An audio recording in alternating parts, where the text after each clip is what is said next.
আসসালামু আলাইকুম সবাইকে শুভ সন্ধ্যা। সবাই কেমন আছেন? আশা করি সবাই ভালো আছেন। তো আসুন আজকে আপনাদের সাথে গরুর মাংসের রেসিপি শেয়ার করব। আর এই গরুর মাংসগুলো ছিল কুরবানি ঈদের, আর আমি জানিও না যে এগুলো আমার ফ্রিজে ছিল একটা বক্সে।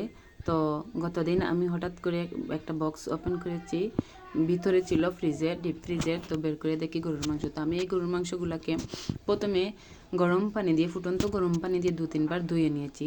তারপর কিন্তু এক এক করে আমি এখানে গরম মশলা, পেঁয়াজের পেস্ট, পেঁয়াজ কুচি, রসুন, তারপর আদা পেস্ট এগুলো দিয়েছি পরিমাণ মতো। আপনারা দেখতেই পাচ্ছেন ভিডিওতে, কিন্তু আমি দেখিয়ে দিচ্ছি। এছাড়াও দিয়েছি মরিচ, দিয়েছি 1.5 টেবিল চামচ। ঝাল যে যতটা ঝাল খান, ঝাল সেই আপনার খাবার টেস্ট অনুযায়ী। আমি কিন্তু একটু ঝাল বেশি খাই, সেজন্য ঝাল দিয়েছি। হলুদ দিয়েছি কিন্তু প্রায় 1 টেবিল চামচের মতো, হাফ চামচ করে দিয়েছি। তো এরপর কিন্তু এক এক করে দিয়ে দিয়েছি আমি জিরা বাটা, পাঁচফোড়ন, জিরা বাটা না, জিরা গুঁড়া দিয়েছি, পাঁচফোড়ন গুঁড়া দিয়েছি। তারপরে কিন্তু দিয়েছি ধনিয়া গুঁড়া। আর রান্নার মধ্যেখানে কিন্তু আমি দিয়েছিলাম মাংসের মশলা, এরপর কিছু বাদা ধনিয়া জিরা এগুলো দিয়েছিলাম।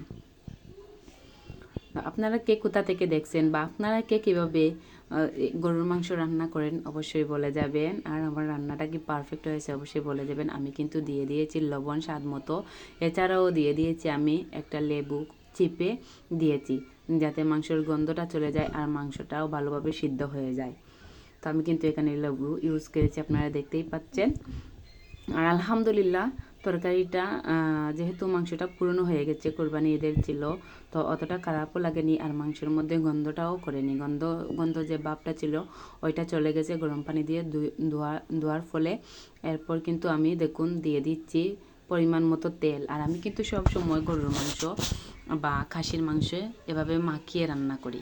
আমার কিন্তু এভাবে মাখিয়ে রান্না করে খেতে অনেক ভালো লাগে। তো এখানে কিন্তু পেঁয়াজ বেরেস্তা দিলে আরও ভালো হতো, তো আমার মনে ছিল না পেঁয়াজ বেরেস্তা দিতে, তাই আমি দেইনি। তো সবাই কিন্তু বলে যাবেন, আর লাভ রিয়েক্ট দিতে কিন্তু বলবেন না। কে কোথা থেকে দেখছেন অবশ্যই বলবেন। আমি কিন্তু আমার এই ভিডিওটা মেক করেছি সিলেটের মৌলভীবাজার থেকে। আমাদের মৌলভীবাজারের আপু ভাইয়ারা যারা আছেন অবশ্যই কমেন্ট করবেন। আর আমি কিন্তু এই মাংসটা শুধু খালি রান্না করিনি, আমি কিন্তু এখানে দিয়েছি, এই যে দেখুন, নতুন আলু, কয়েকটা আলু আমি 8-10টা ছোটো ছোটো আলু আমি দুভাগ করে কেটে দিয়েছিলাম। তো আলুটা কিন্তু আমি মাংসটাকে হাফ সেদ্ধ করার পর কিন্তু আলুটা দিয়েছি, না হলে আলুটা মাংসের আগে কিন্তু সিদ্ধ হয়ে ভেঙে যেত, সেজন্য। তো এখন দেখুন আমি কিন্তু রান্নাটা বিসমিল্লাহ বলে বসিয়ে দিয়েছি।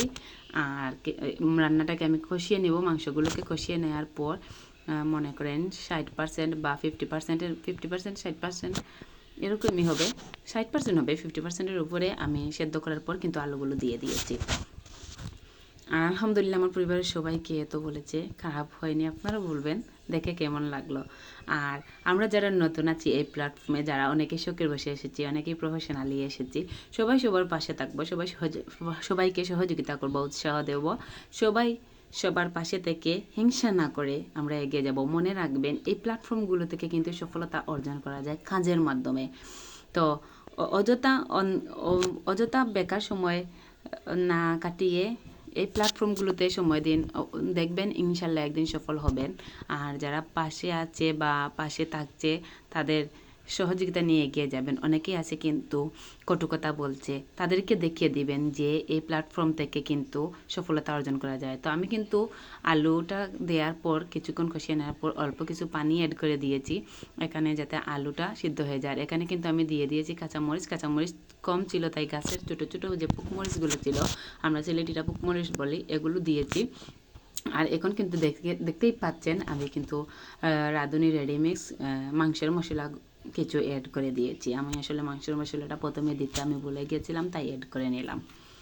তো কে কোথা থেকে দেখছেন অবশ্যই বলে যাবেন। আর মনে রাখবেন আমার এই মাংসটা রান্নার আরেকটি কারণ হলো, এখানে কিন্তু আমি ভাজা মশলা দিয়েছি, ভাজা জিরা আর ধনিয়া গুঁড়া। তো এই মাংসটা রান্না করার আরেকটা কারণ হলো 2-3 দিন আগে আমার ছেলে বলেছে যে গরুর মাংস খাবে, আর সেজন্যই খোঁজ করেছিলাম যে কোনো মাংস আছে কিনা। আর এই মাংসটা রয়েছে যে আমি জানতেই পারিনি আমার ফ্রিজে যে কুরবানি ঈদের এই মাংসটা রয়েছে। তো আলহামদুলিল্লাহ আমার রান্নাটা কিন্তু অলমোস্ট শেষ। আর আপনারা সবাই পাশে থাকবেন, ভালো থাকবেন। সবাইকে আবারও শুভ সন্ধ্যা, আল্লাহ হাফেজ। আসসালামু আলাইকুম, পাশে থাকতে ভুলবেন না কিন্তু।